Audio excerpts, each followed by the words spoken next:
ابرار آپ جو ہے انجینئر راشد کی طرف سے اپنے فادر کی طرف سے پورا کیمپین کر رہے ہیں. ہم دیکھ رہے ہیں کتنی بھیڑ ہے یہاں پہ. پہلی بار ایسے انڈیپینڈنٹ کینڈیڈیٹ کو دیکھا ہے جس کے ساتھ کتنے سارے لوگ جڑے ہیں. تھوڑا سا مدعے کے بارے میں بتائیے کہ مین ایجنڈا اور الیکشن ایشو کیا ہے آپ کے فادر کی.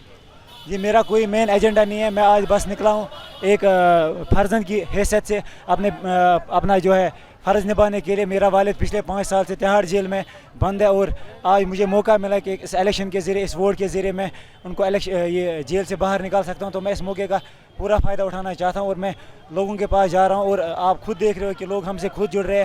ہم نے کسی کو بلایا نہیں ہے, لوگ خود آ رہے ہیں. یہ ان کا جذبہ ہے, ان کا پیار ہے, جو شاید میرے والد صاحب نے ان کے لیے اچھا کام کیا ہے. ان 2008 سے لے کے 2019 تک شاید اسی کا صلہ ان کو واپس مل رہا ہے. جی تو آپ جیسے آپ کے والد کو وائس آف کشمیر بولا جاتا ہے, ایسا کیوں ہے؟ وائس آف کشمیر اگر لوگ بول رہے ہیں تو بالکل, تب جب انہوں نے ایسا کام کیا, انہوں نے ہمیشہ مظلوم قوم کی بات کی, غریب کی بات کی, عوام کی بات کی, کشمیر اور کشمیری کی بات کی. شاید اسی لیے آج ان کو وائس آف کشمیر کہا جاتا ہے. اور آج شاید لوگوں نے یہ فیصلہ کیا کہ آج انہیں حق آواز کا ساتھ دینا ہے, سچی آواز کا ساتھ دینا ہے, اس مظلوم کا ساتھ دینا ہے جنہوں نے ہر مصیبت میں, ہر جو پریشانی میں کشمیریوں کا ہاتھ تھاما. ایسی کیا چیز ہے جو آپ کے والد کو اتنا پاپولر کرتی ہے؟ کیونکہ جیسے سب لوگوں نے بولا کہ وہ ہماری حق کی بات کرتے ہیں, ایسا کیا چیز انہوں نے کیا ہے, کس حق کی بات کرتے ہیں؟ انہوں نے بس ہمیشہ جو اپنی زندگی ہے وہ صداقت پہ گزاری ہے, سچ پہ گزاری ہے. وی آئی پی کلچر کو ہمیشہ انہوں نے زمین بوس کیا. انہوں نے کبھی پرکس اور پریویلیجز کو ترجیح نہیں دی. انہوں نے ہمیشہ اپنے لوگوں کے لیے کام کیا, ان کی بھلائی کے لیے. نہ تو ان کے پاس کوئی گاڑیاں تھیں, نہ کاروان تھے. وہ ایک عام آدمی کی طرح چلتے تھے, کشمیری کلچر کو اپناتے تھے. شاید اسی چیز کی وجہ سے لوگوں کو ان میں ایک اپنا پن دکھتا ہے, اور شاید اسی لیے آج وہ اتنا پیار ان کو دے رہے ہیں. جیسے لوگوں نے مجھے بتایا کہ ایک پی ڈی پی ہے یا این سی ہے, وہ ساری پارٹیز کے پاس بہت سا پیسہ ہے جس کی وجہ سے وہ ہے اپنا پورا جو ہے کیمپیننگ میں لگاتے ہیں, پوسٹرز ہیں, ریفریشمنٹس ہیں.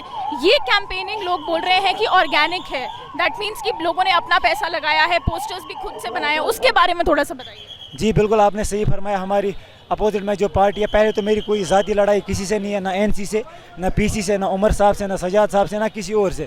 میں بس ایک بات سے فرزند نکلا ہوں. رہی پھر کمپین کی بات, ہمارے پاس پیسے نہیں ہیں, پوسٹرز نہیں ہیں, یا آپ جو بھی گاڑیاں دیکھ رہے ہیں, کاروان دیکھ رہے ہیں, ہم نے کسی کو 1 روپے بھی نہیں دیا. اگر کوئی اس بھیڑ میں سے آپ کو ایک بندہ یہ بولے کہ انہیں 1 روپے بھی دیا گیا یہاں آنے کے لیے, یا تیل ڈالا گیا گاڑیوں میں, یا پھر گاڑیاں لانے کے لیے بولا ہے, انہوں نے یہ سب کچھ خود کیا ہے, اپنے خرچے پہ کیا ہے, خود ہی پوسٹرز لائے, خود ہی بینرز لائے, اور وہ وہی اس کمپین کو چلا رہے. اور سب سے مین جو رہا ہے وہ سوشل میڈیا کا رہا ہے, جو میرے والد صاحب کا فیس بک پیج ہے, اسی کے تھرو ہم جو ساری کمپین چلاتے ہیں.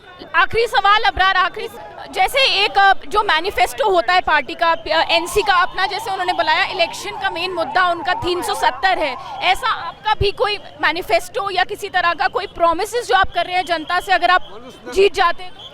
دیکھیں, آج اگر میں نکلا ہوں تو میں باسط سندھ نکلا ہوں, باسط فرزند نکلا ہوں. میری پارٹی میں کوئی حیثیت نہیں ہے, نہ ہی تو میں کوئی پارٹی ممبر ہوں, نہ ہی میں اسپوکس پرسن ہوں, نہ ہی میں پولیٹیکل افیئرس کمیٹی کا کوئی ممبر ہوں. میری پارٹی میں کوئی حیثیت نہیں ہے. میں بس باسط ایک فرزند نکلا ہوں. باقی جو مینیفیسٹو ہے وہ پارٹی کے لوگوں کو پتہ ہے, میرے والد صاحب کو پتہ ہے, اور میرے والد صاحب بذات خود ایک مینیفیسٹو ہے. لوگوں کو پتہ ہے کہ وہ کس طرح سے کام کرتے ہیں, کس طرح سے لوگوں کی بات کرتے ہیں, کس طرح سے لوگوں کے ایسپائریشنز کو ریپرزینٹ کرتے ہیں.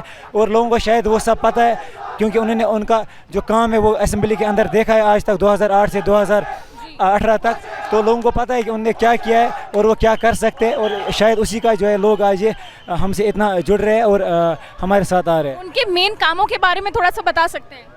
جی, اگر ہم ڈیولپمنٹ کی بات کریں, آپ لنگیٹ کانسٹیچوئنسی آئے, جو ہم نے وہاں پہ ڈیولپمنٹ کیا ہے, میں آپ کو گارنٹی کے ساتھ, وثوق کے ساتھ کہہ سکتا ہوں کہ ویسی ڈیولپمنٹ کہیں نہیں کی گئی ہے. ہم ہر سال ونٹر میں بچوں کی فری کوچنگ کراتے تھے, چاہے وہ آرٹس کے ہو یا میڈیکل, نان میڈیکل, کم سے کم 600 بچوں کی فری کوچنگ. اور سپورٹس ایکٹیویٹی میں ہماری 130 ٹیمیں ہوتی تھی جو سپورٹس ایکٹیویٹیز کرتے تھے.